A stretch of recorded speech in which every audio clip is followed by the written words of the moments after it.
Monologue Mastery.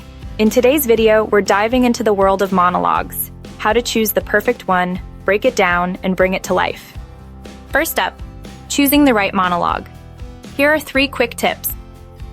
Know your purpose.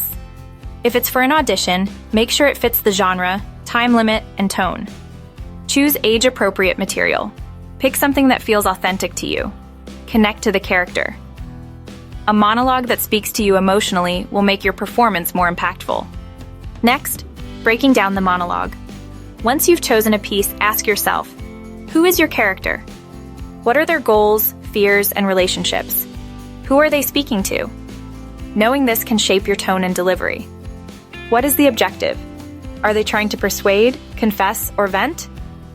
Then, break the text into beats, moments where emotions or tactics shift. For example, a love monologue might move from frustration to vulnerability. Recognizing these shifts makes your performance dynamic and engaging. Finally, performing your monologue. Here are my top 3 tips. Start with a warm-up. Loosen your body and do vocal exercises to feel natural and free.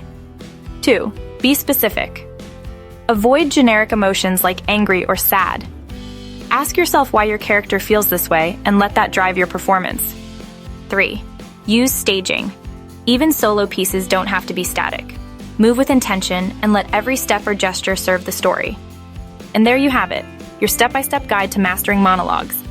Don't forget to like, subscribe, and hit the bell icon so you don't miss the next video. Until then, break a leg.